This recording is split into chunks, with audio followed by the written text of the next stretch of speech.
Eu também falo disso, claro.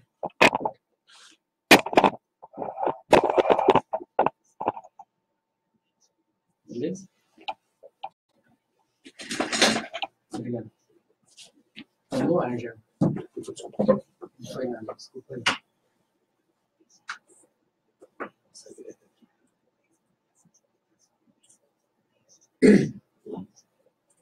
Democracia no ar.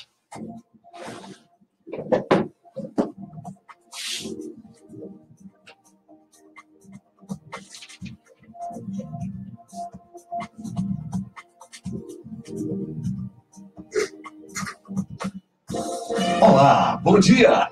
Começa a partir de agora aqui na sua web rádio Atitude Popular, o programa dos movimentos sociais do Ceará.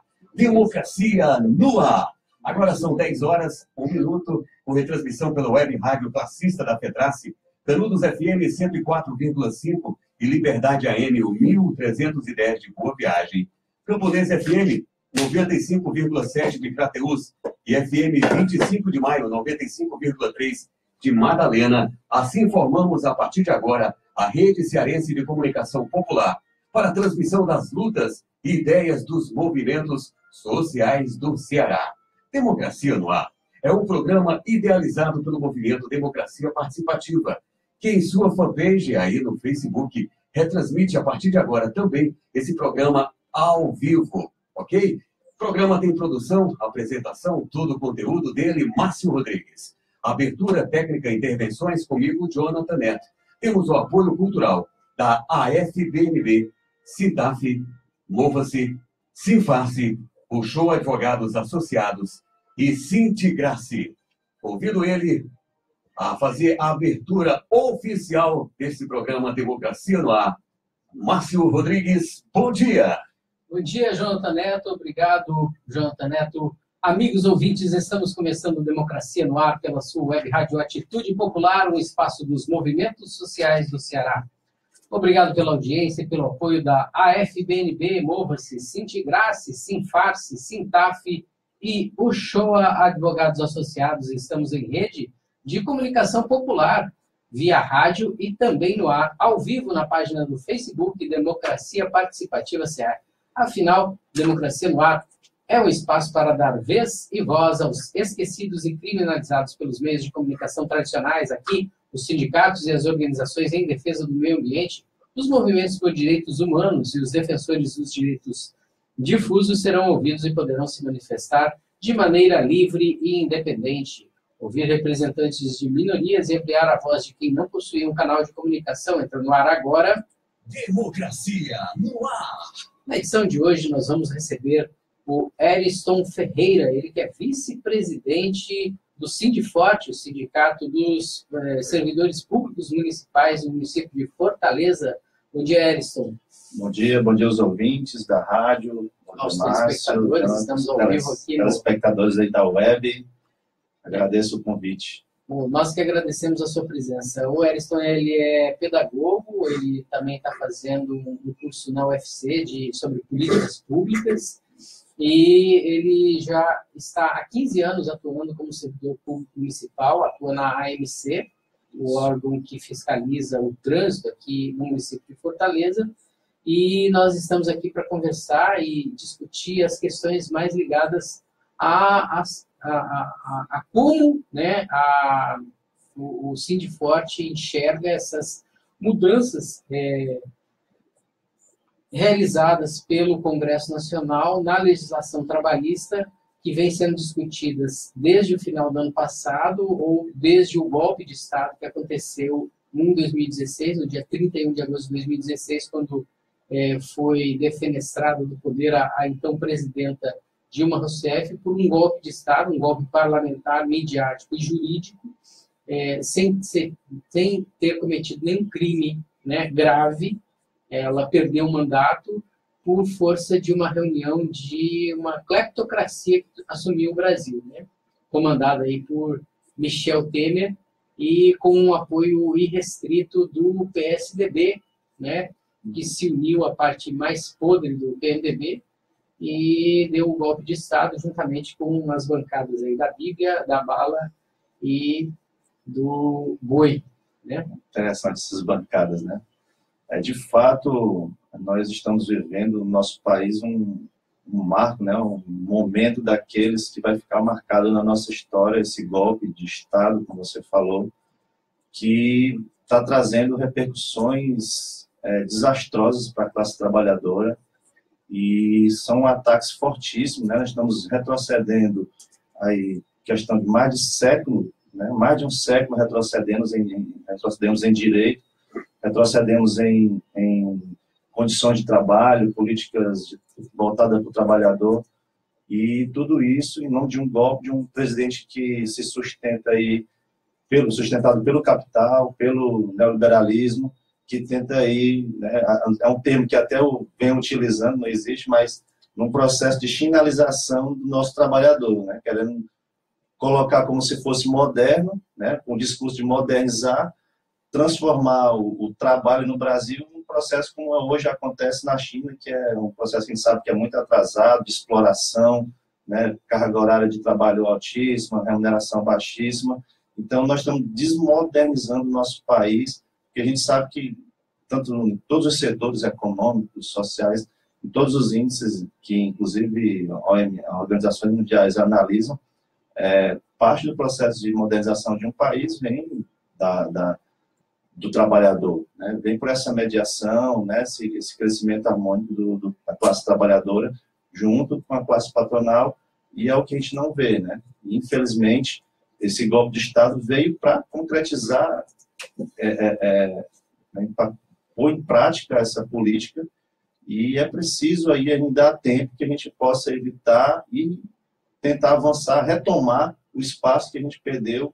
Espero que os trabalhadores possam, né, com essa mídia que a gente está tendo, essa revolução midiática também, que a gente possa utilizar esses espaços para poder a gente conscientizar, porque a gente precisa realmente conscientizar os trabalhadores para a gente tentar reverter essa situação gravíssimo. Nesse sentido, eu gostaria de saber como que a direção do Sindiforte, hoje em dia, realiza essa conscientização dos trabalhadores que estão na sua base, visto que é um sindicato com uma base ampla, né? Não é, por exemplo, um sindicato de categoria, mas é um sindicato de servidores públicos que tem servidores da MC, como é o seu caso, servidores públicos da Secretaria de Finanças, das secretarias de saúde, educação, ou seja, é um sindicato de base muito amplo.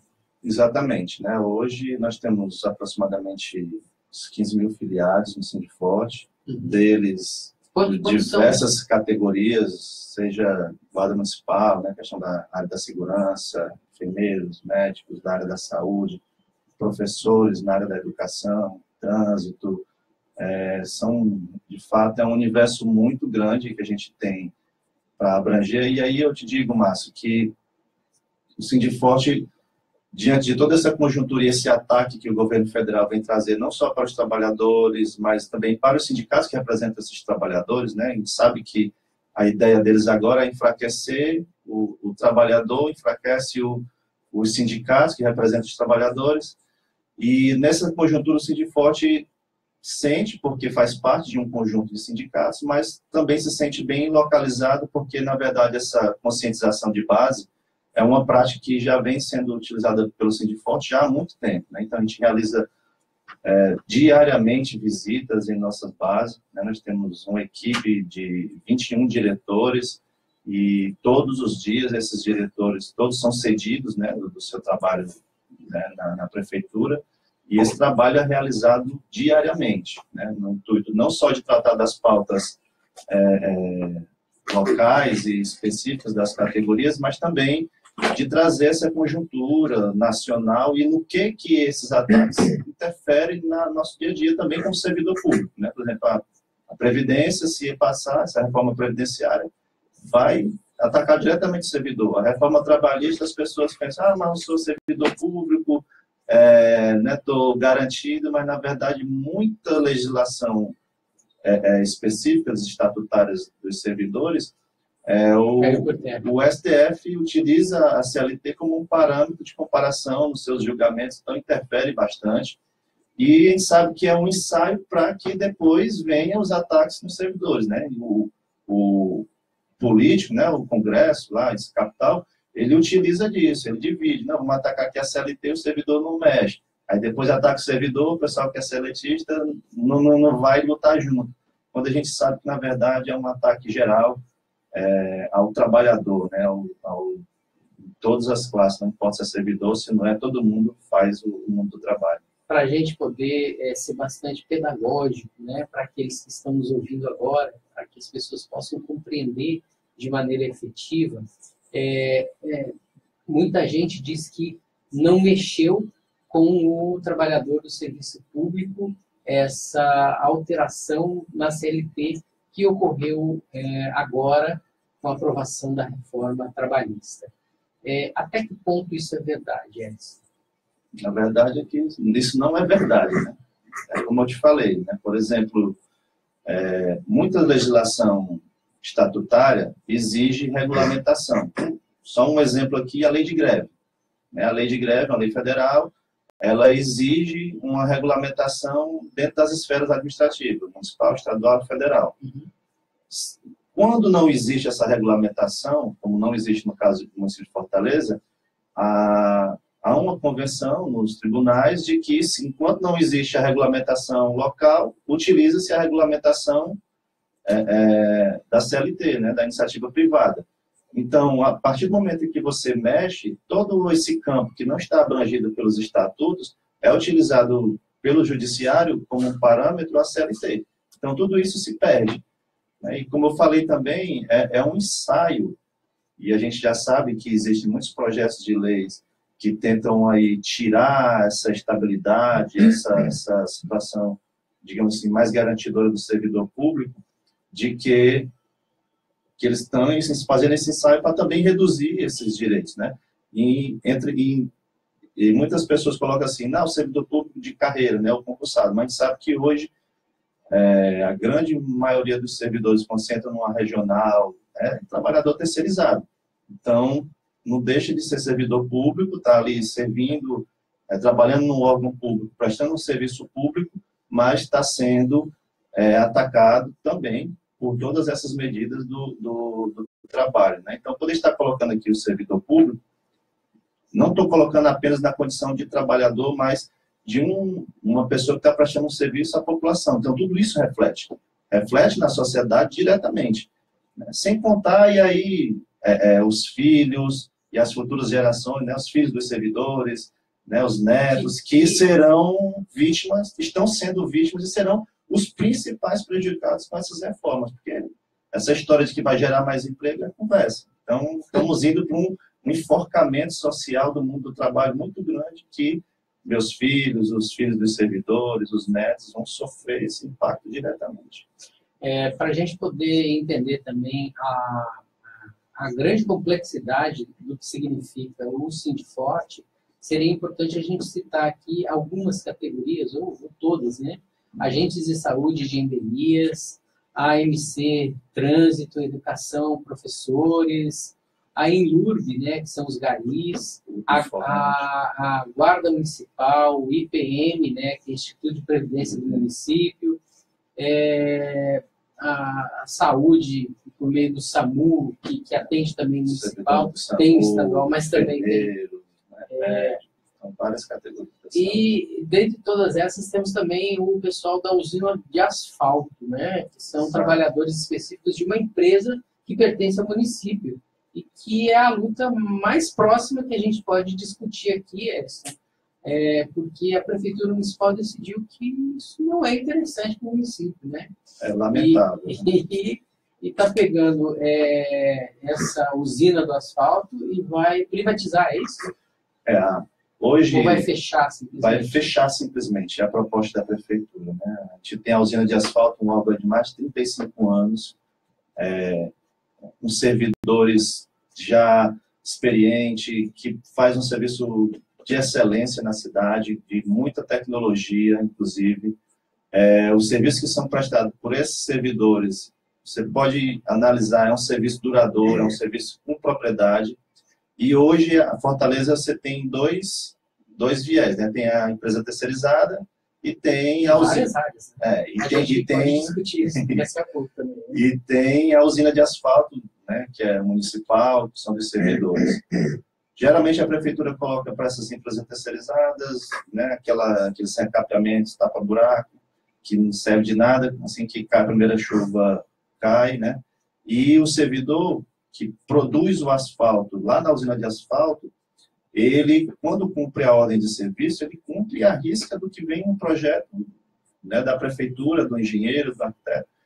Enquanto que essas empresas, a gente sabe que estão aí em busca do lucro, e o lucro ele vem, seja no preço do serviço, seja na economia que faz. Então, a gente tem muitas denúncias. Isso.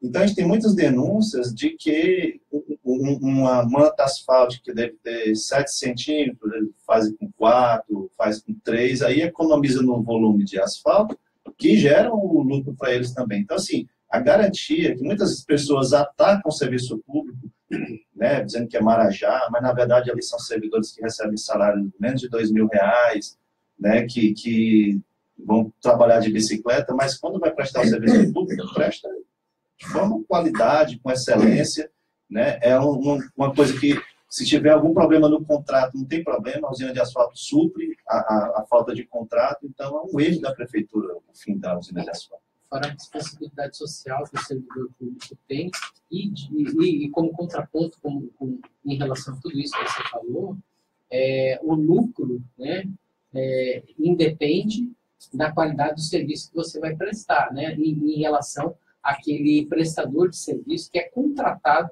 para exercer determinada obra. Exatamente, né? Você pode até colocar assim, mas existe o fiscal de obras que vai lá saber se a empresa está fazendo o serviço conforme está no projeto.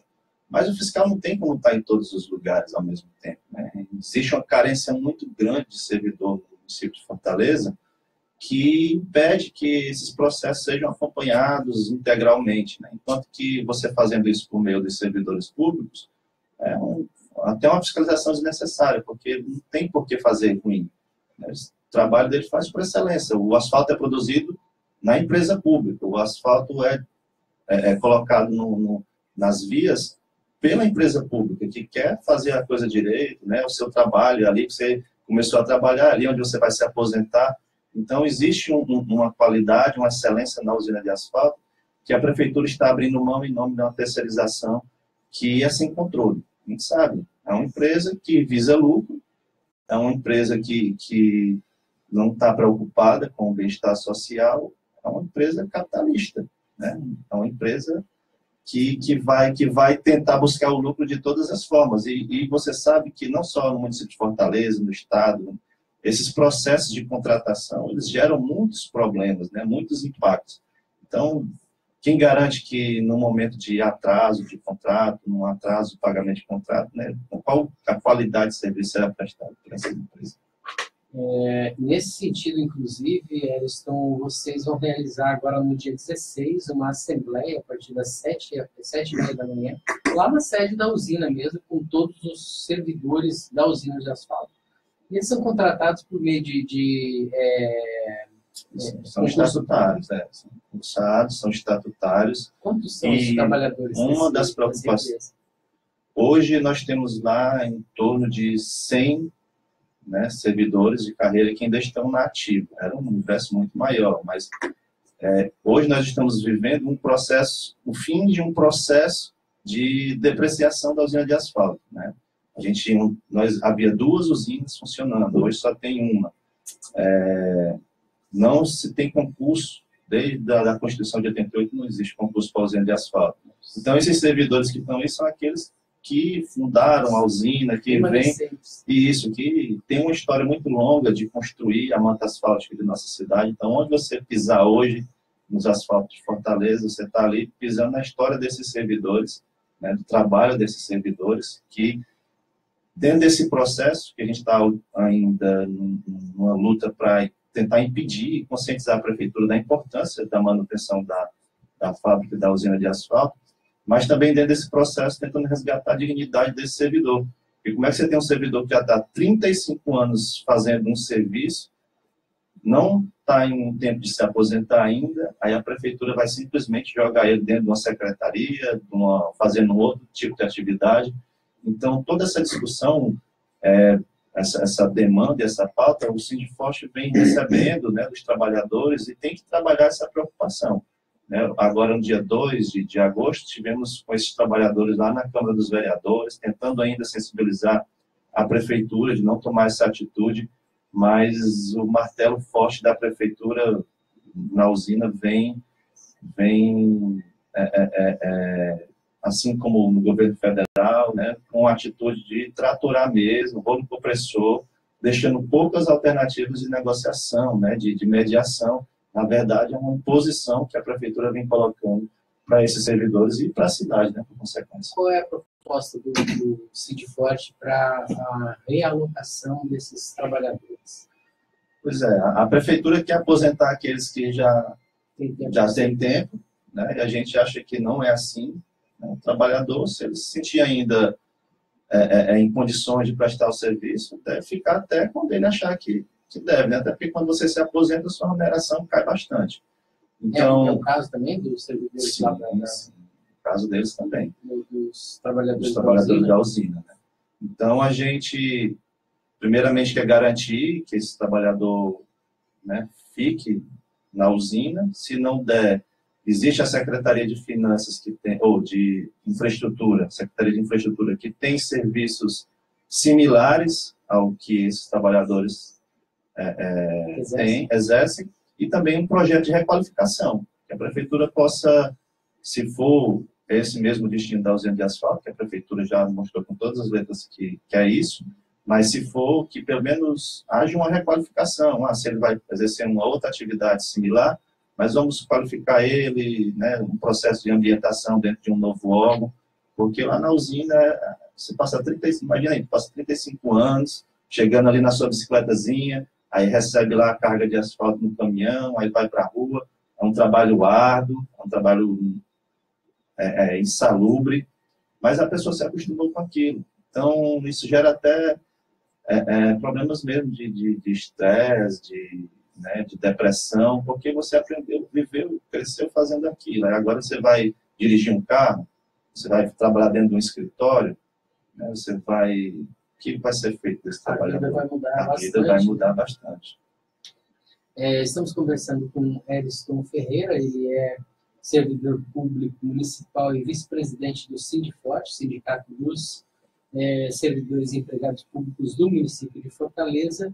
E agora a gente abre espaço aqui para dar alguns recadinhos e fazer alguns convites. Né? Está acontecendo, ao longo dessa semana, a Escola do Campo Francisco Pinto, realizando a sua primeira semana pedagógica, né? Em Ocara, lá no sertão do Ceará, de 7 a 11 de agosto, e a discussão é sobre o assistencialismo, analfabetismo político e ideológico, um dos maiores males que afetam a humanidade.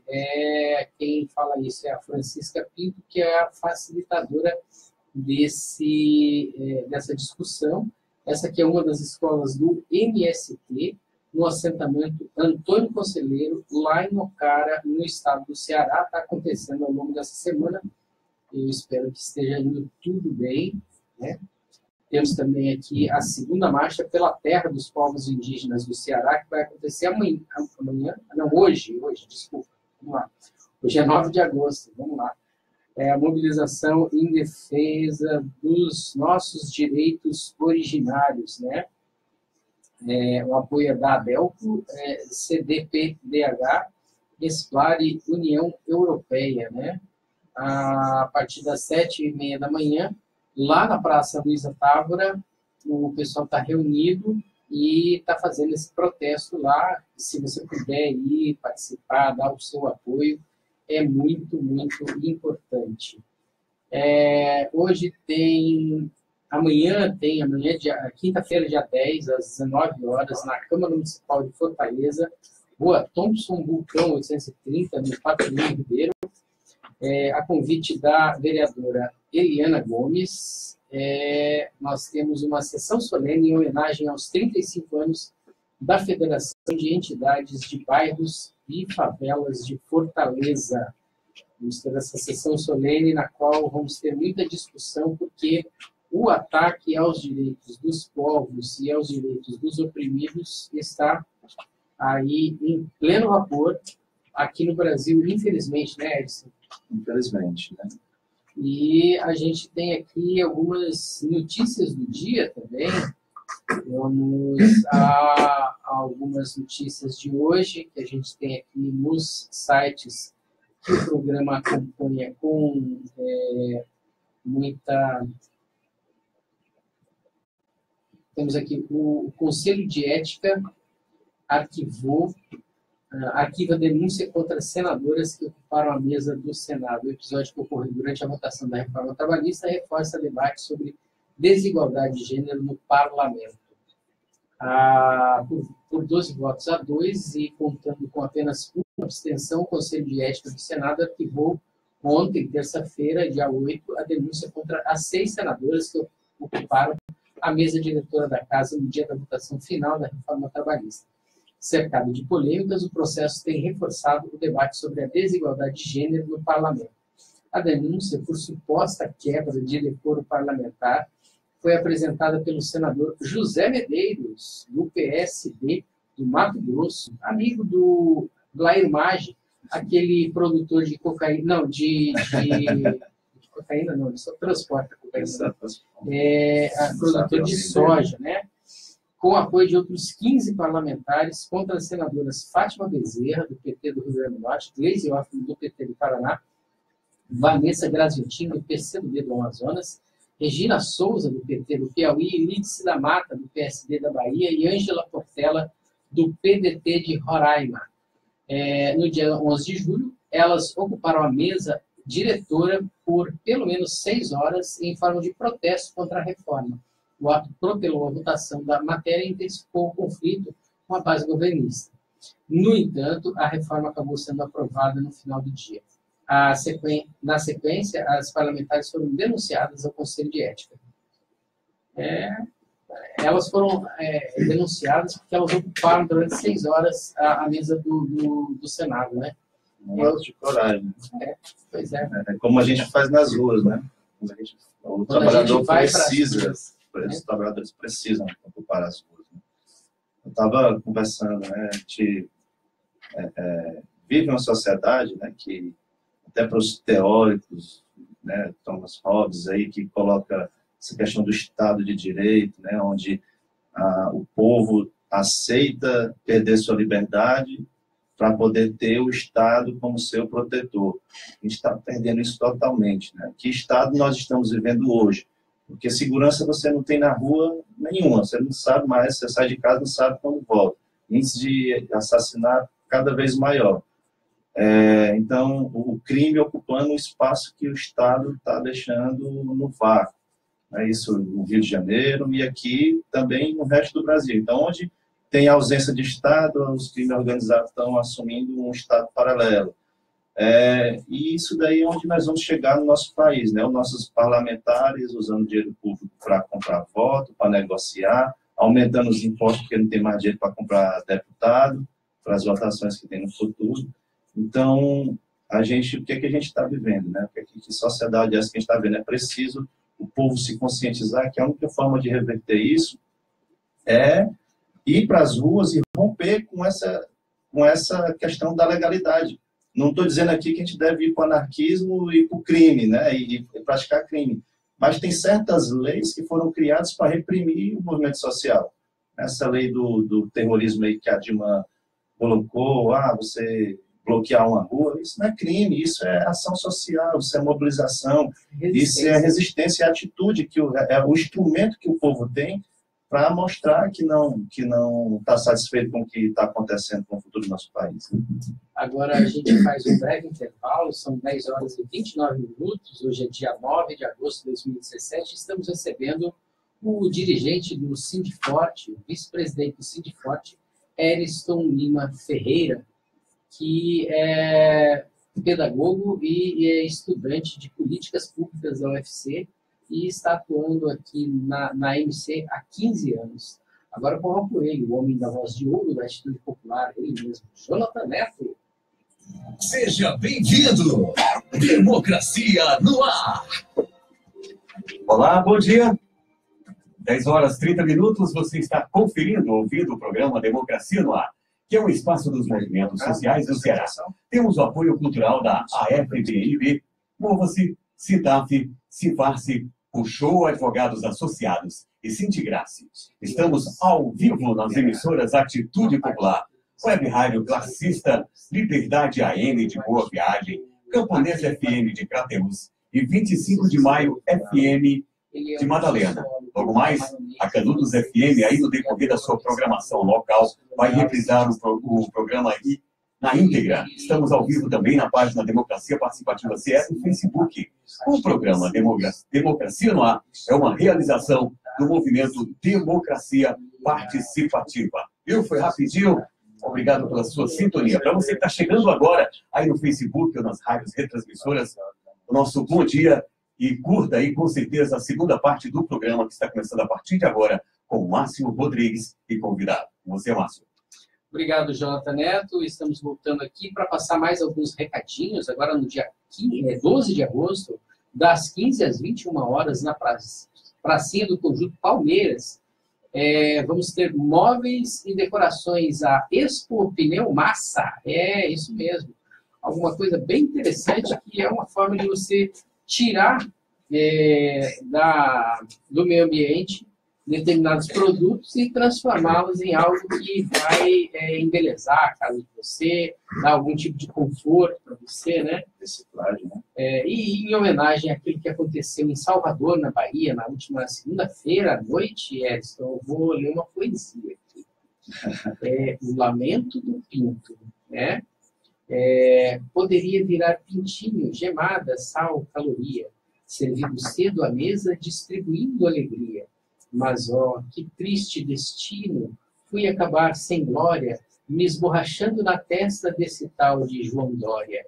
Depois que eu compreendi que fui manifestação, aplaudo a democracia, vitamina da contestação. Eu tive simbologia, fui nobre gesto do povo, por isso, se eu renascer, podem me jogar de novo. Olha, que coisa que lindo. Foi um belíssimo fim daquele homem. Um fim nobre para um breve ovo, né? Quem arremessou de vez fazer a Olimpíada, porque com certeza, é um bom alvo. Viu? O rapaz é bom demais. Podia fazer tiro ao alvo, né? Com certeza. Se tivesse tiro ao alvo com ovo, acho que o Brasil já ganharia. Estava bem representado, né? Aqui, ali, né? Pelo menos entre os 4 primeiros, né? 11 anos depois da Lei Maria da Penha, as conquistas e os desafios. Esse é o evento que vai reunir agora no dia 11, no auditório do Banco Palmas, na rua Valparaíso 620, no Conjunto Palmeiras, a palestrante Isabel de Souza e Tatiane Araújo. A Isabel é advogada feminista do RENAP, a Rede Nacional de Advogados, né, Fórum de Direito com a Democracia. E a Tatiane Araújo é militante do Fórum de Saúde do Rio de Janeiro. A realização do Setorial de Mulheres, Rosa Luxemburgo, o mandato é tempo de resistência do parlamentar, deputado estadual Renato Roseno. Aqui a gente tem também uma notícia que a gente vai ler daqui a pouco, mas antes eu gostaria de convidar o Eriston a ouvir junto com a gente aqui, está acompanhando o programa, a intervenção do Achille Mbembe, que escreveu um artigo chamado A Era do Humanismo Está Terminando, que faz ligação com essa posição aí que você nos trouxe, né? Quando Thomas Hobbes traz para o conjunto da sociedade humana aquilo que nós vamos abrir mão da nossa total liberdade, entregar essa liberdade na mão do Estado para que o Estado possa nos proteger enquanto seres humanos, né? E Mbembe nos traz justamente isso quando ele escreve que a era do humanismo está terminando, né? O artigo começa assim, ele é muito longo, eu não vou ler ele inteiro, mas ele diz algumas coisas interessantes e eu vou ler alguns trechos aqui. Outro longo e imortal jogo começou, diz o texto. Outro longo e imortal jogo começou. O principal choque da primeira metade do século XXI não será entre religiões, ou civilizações. Será entre a democracia liberal e o capitalismo neoliberal, entre o governo das finanças e o governo do povo, entre o humanismo e o niilismo. Escreve Achille Mbembe, e ele faz um alerta. A crescente bifurcação entre a democracia e o capital é a nova ameaça para a civilização. O artigo começa da seguinte maneira: não há sinais de que 2017 seja muito diferente de 2016. Sob a ocupação israelense por décadas, Gaza continuará a ser a maior prisão a céu aberto do mundo. Nos Estados Unidos, o assassinato de negros pela polícia continuará ininterruptamente e mais centenas de milhares se juntarão aos que já estão alojados no complexo industrial carcerário que foi instalado após a escravidão das plantações e as leis de Jim Crow. A Europa continuará sua lenta descida ao autoritarismo liberal, ou o que o teórico cultural Stuart Hall chamou de populismo autoritário. Apesar dos complexos acordos alcançados nos fóruns internacionais, a destruição ecológica da Terra continuará e a guerra contra o terror se converterá cada vez mais em uma guerra de extermínio entre as várias formas de niilismo.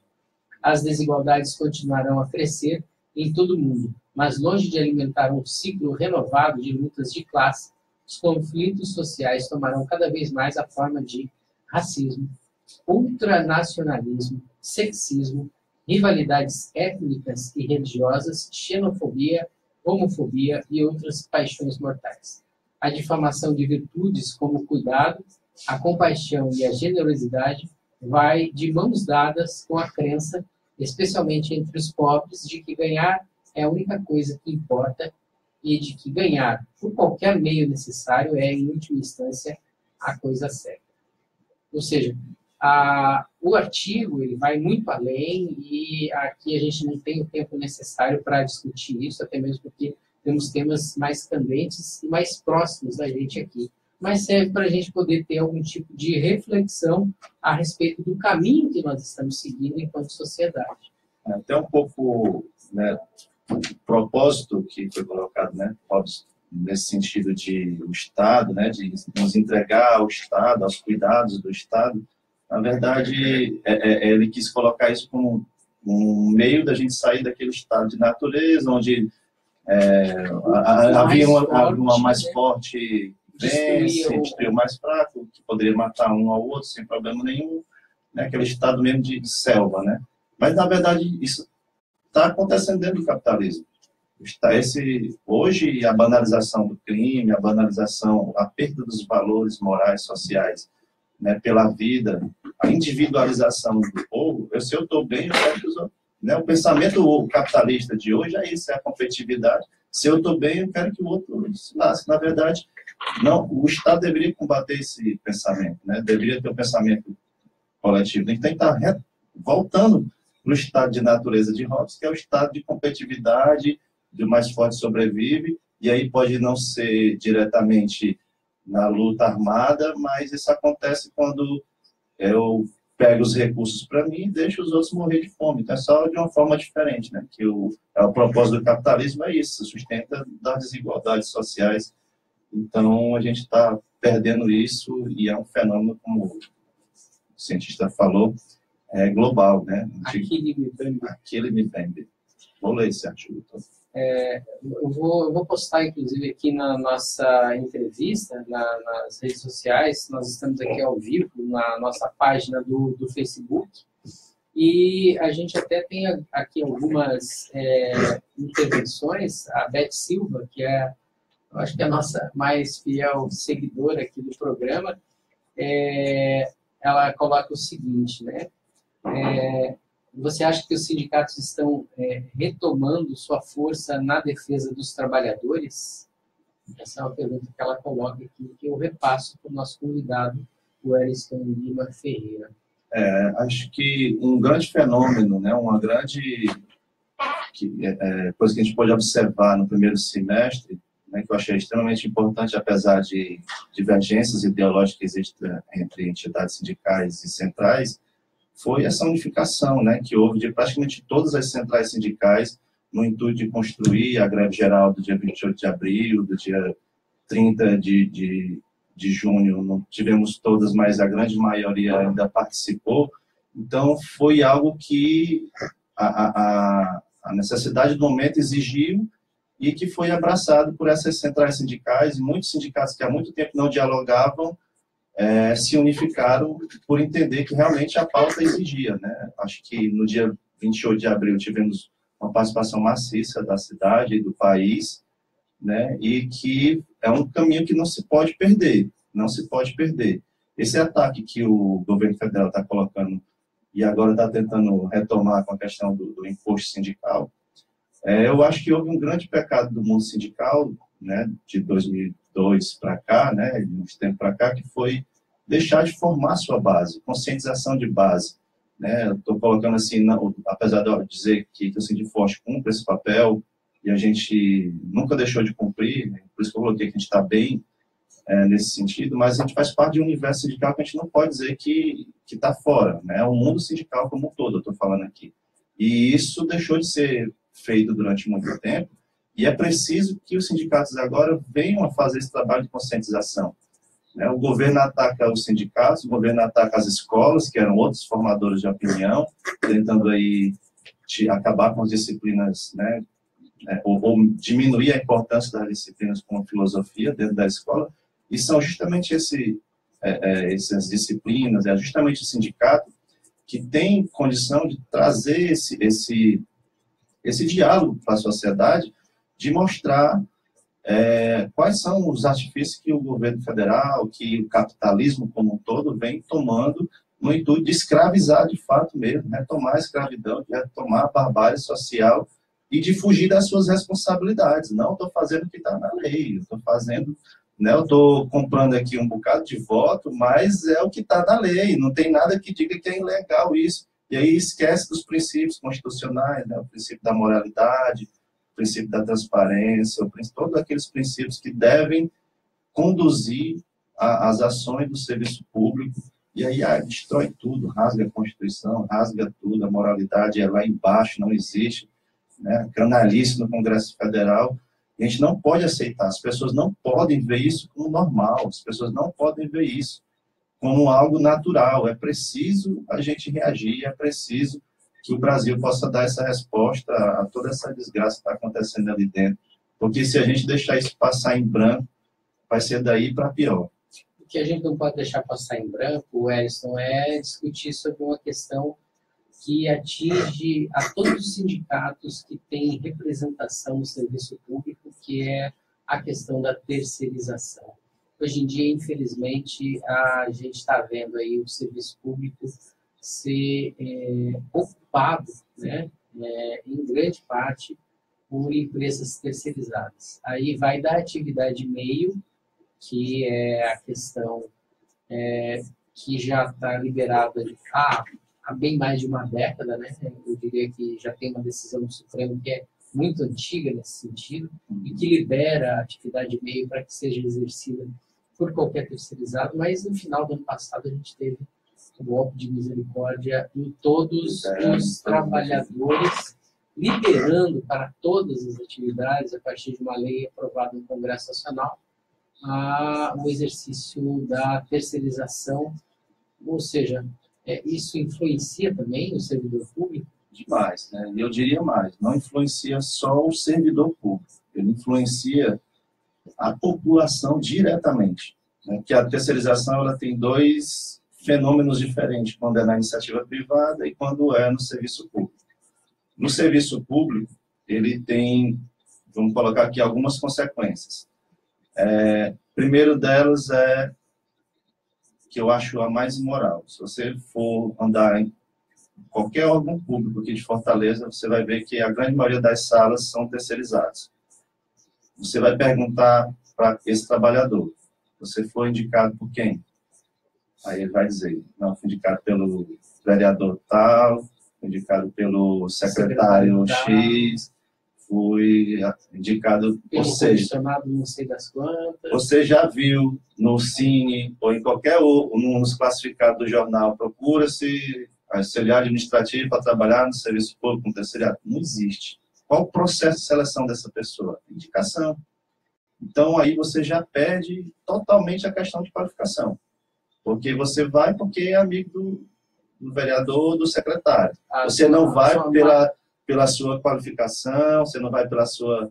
né? E isso ainda gera também como consequência a formação de um curralzinho eleitoral.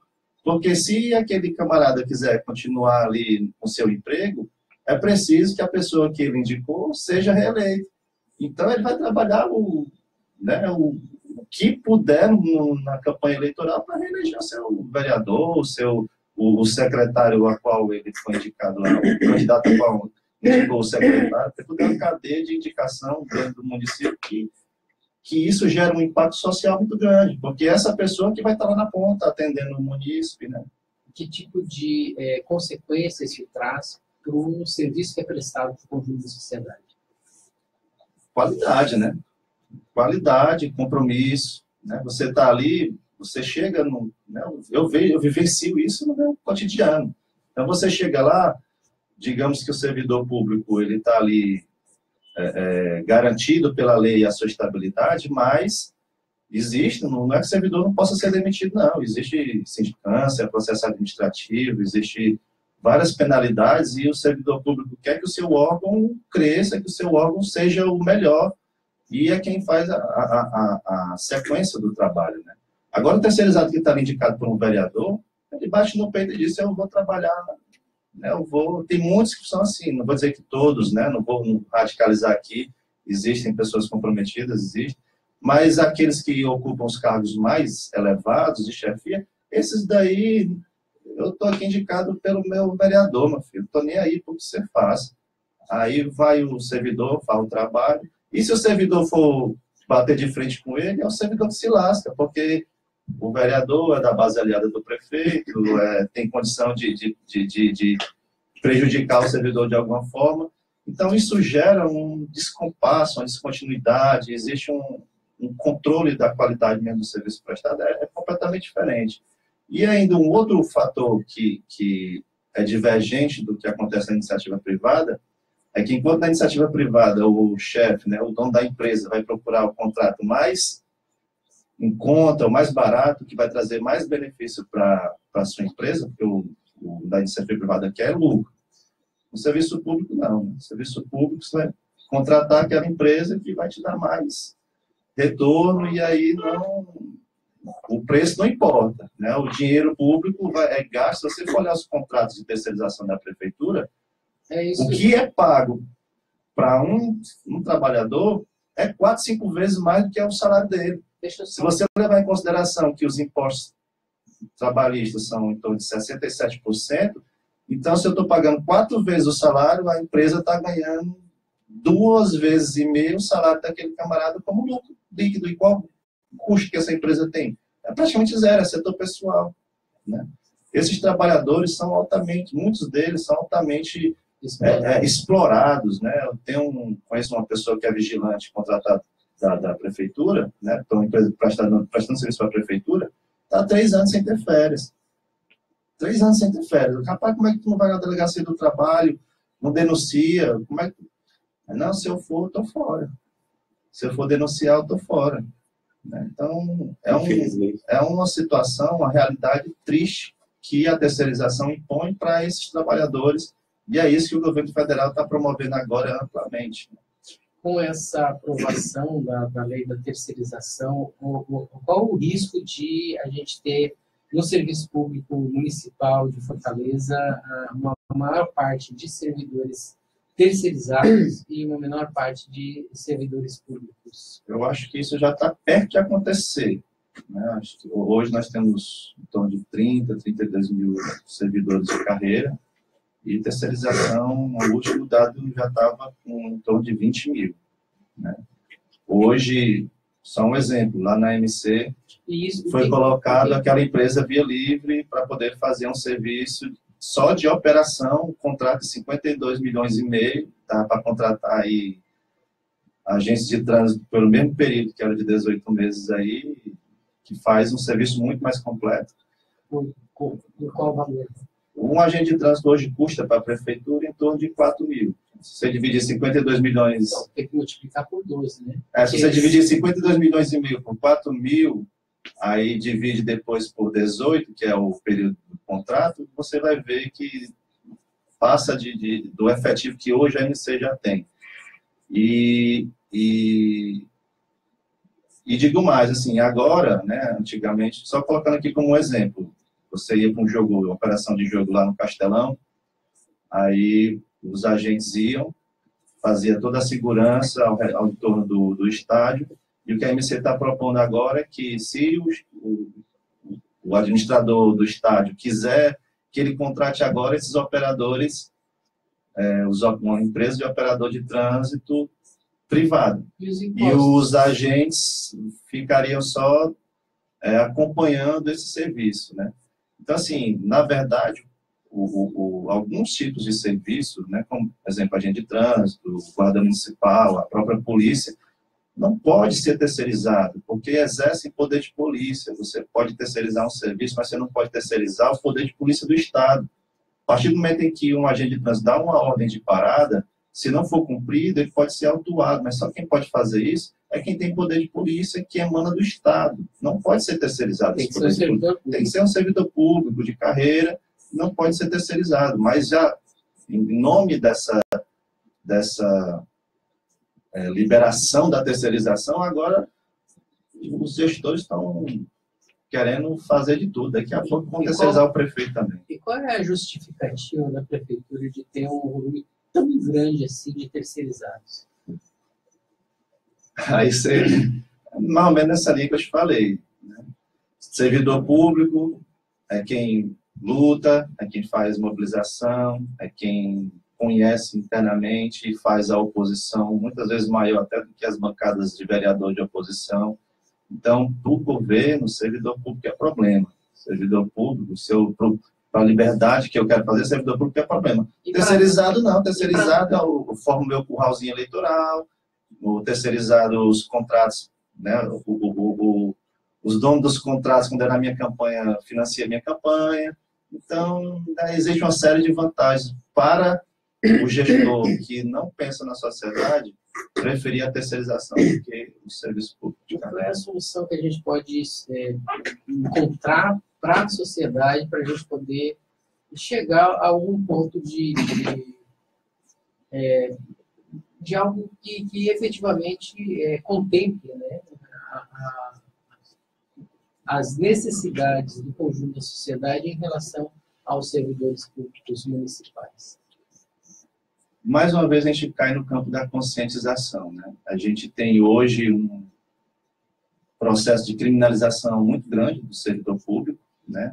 Na cabeça inclusive por parte dos meios de comunicação. Principalmente, né? Na cabeça das pessoas, servidor público é marajá, ganha muito, trabalha pouco, né? Foge do trabalho. E 90% dos servidores não ganham mais do que 2 salários mínimos. Não ganha mais do que 2 salários mínimos. Se você for olhar a média salarial do servidor público de Fortaleza, é em torno de 2.000 e pouco. Aí, se você colocar aqui, está dentro dessa média aí, né, auditores fiscais, que realmente tem uma remuneração mais elevada, uma série de médicos e outros servidores. Então, na verdade, se você for colocar 80% desses servidores, na verdade, estão abaixo de R$2.000. E não pode-se dizer que isso é um salário digno, né, de Marajá. Muito pelo contrário. Cumpre 8 horas, bate o ponto na entrada, bate o ponto na saída, igual a todo outro trabalhador do serviço privado. Né? Esse servidor, geralmente, é quem passou a vida toda ali contribuindo, conhece o serviço, conhece o trabalho, quem respeita o munícipe, né? Quem tem compromisso com aquele órgão. Né? Então, não existe isso. Marajá existe, os cargos comissionados. Você bota gratificações lá em cima, né? Você bota benefícios que as empresas contratadas colocam para esses cargos comissionados. Então, os Marajá, que é posto pela mídia, na verdade, são os cargos de governo, são aquelas pessoas que são indicação do governo, são os cargos comissionados, cargos por indicação, recebem TTR, que é uma gratificação por trabalho relevante, que o prefeito diz o valor que quiser para esse cara. Pode dar R$5.000, R$3.000, além do salário. Quantos são hoje? Eu não tenho esse número. não tenho esse número total. Mas alguém do Sindiforte tem? A gente pode fazer isso? O Sindiforte... você está falando... o Sindiforte tem essa fonte, eu não tenho aqui agora, eu posso te passar depois para a gente ter essa noção, trabalho, né? Com certeza. Porque... E aí, qual a solução para isso? Eu acho que uma parte dessa solução a gente está perdendo agora com essa liberação da lei, né? Para ter um mínimo de controle disso daí. E você tinha, quando você dizia que só pode terceirizar a atividade fim. Agora não tem mais. Atividade meio. Agora entrou a atividade meio. Não, ao contrário. Agora entrou a atividade Isso, agora entrou a atividade fim. Certo. Antigamente se limitava a atividade meio. Agora entrou a atividade fim. Então você pode... Já acontecia informalmente, terceirização de médico para a prefeitura através dessas OS, terceirização, agora você faz concurso público para cargo temporário, professor, tem situação de professor que ensina nas escolas que não tem nem carteira assinada, que não é servidor, é temporário, e não tem nem carteira de trabalho assinado. Né? Recebe uma verba ali como se fosse essa nova modalidade agora, que é por carga horária de trabalho. Você vai lá, dá 3 aulas, intermitente. Você trabalha, dá 3 aulas, você recebe só aquelas 3 aulas, e aquilo ali você ganha um certificado de que trabalhou. Não tem nenhum vínculo, entendeu? Então, claro que isso reflete na qualidade do serviço que é prestado à sociedade. A sociedade tem que se apropriar disso, tem que defender o serviço público de qualidade. Isso se faz com servidor de carreira, que entra pelo concurso público, com qualificação, atendendo aos critérios que são exigidos em editais. Então, uma sociedade que possa dizer que respeita minimamente o seu cidadão, tem que fortalecer o serviço público. O serviço público se faz principalmente com pessoas. Né? Existe a obra, existe a construção do hospital, existe as malhas viárias e tudo mais, só que quem opera esses serviços são pessoas, e essas pessoas têm que ser respeitadas, principalmente no que diz respeito ao seu contrato de trabalho, seja o terceirizado, seja o concursado. Bom, a gente conversou hoje com o Eriston Lima Ferreira, ele que é vice-presidente do Sindiforte, o Sindicato dos Trabalhadores da Prefeitura de Curitiba.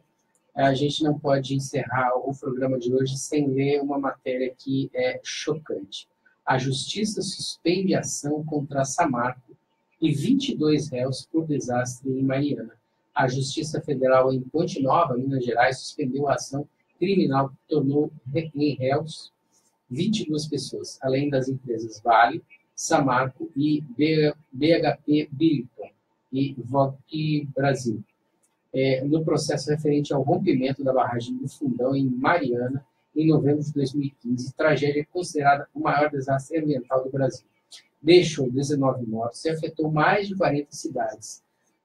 A defesa alegou que as escutas telefônicas usadas no processo foram obtidas de forma ilícita e o processo foi suspenso até que seja tomada uma decisão sobre as alegações feitas pelos advogados de defesa. Uma moralidade muito grande. No mínimo triste, né? No mínimo triste a gente saber que no Brasil a justiça faz uma consideração como essa em relação a isso. Nós temos um certo processo que está sendo analisado agora pelo TRF, que já saiu da instância inferior, né? Já está no TRF4, no qual a gente também teve algumas escutas que turbinaram um determinado posicionamento político de parte da sociedade brasileira que até agora não foram devidamente punidas por parte da justiça, né? Aí a gente vê que a luta de classes realmente não é apenas e tão somente algo da cabeça de quem é esquerdista no Brasil. Né? Com certeza. Eriston, muito obrigado pela sua presença. Gostaria que você fizesse uma despedida aqui e a gente já convoca o nosso encerramento. Ok, queria agradecer o convite, Jonathan, né, que é a voz de ouro. Obrigado, Márcio. Fazer uma saudação específica aqui aos meus amigos, companheiros de trabalho lá da MC, que são muito criticados também pela sociedade. Só sabe lutar, mas na verdade o trabalho que a MC faz é um trabalho muito importante para a sociedade, de controle viário, de atendimento de colisão, batedor de transplante de órgãos, então tem muita coisa boa. Queria saudar esses companheiros e aos servidores públicos em geral, essa categoria que é sempre, como eu falei aqui, atacado, né? E aos demais ouvintes e telespectadores aqui, foi um prazer demais agradecer aqui você, Márcio. Prazer demais, acho que é um programa importantíssimo e extremamente necessário para os momentos que a gente está vivendo hoje. Parabéns pelo trabalho de vocês. Obrigado então, Eliston Lima Ferreira, vice-presidente do Sindifort, que esteve conversando com a gente aqui a respeito da entidade e das lutas dos servidores públicos e da sociedade em geral. Obrigado pela audiência, pelo carinho da audiência, a todos os ouvintes aqui das rádios coligadas. E agora eu convoco ele, o homem da voz de ouro e da atitude popular, ele mesmo, Jonathan Neto, para o orgulho das minorias. 11 horas, 1 minuto. Acabamos de ouvir o programa Democracia no Ar. Um programa dos movimentos sociais do Ceará. Temos o apoio cultural da AFPNB, CITAF, Sinfarce, Mova-se, Puxou Advogados Associados e ainda Sintigrace. Apresentação, produção de Márcio Rodrigues, locuções e intervenções comigo, Jonathan Neto. Agradecemos nossas parceiras, a Rádio Classista, Canudos FM, Liberdade AM, Camponês FM e 25 de Maio FM. Então, sendo assim, até amanhã a partir das 10 horas, com uma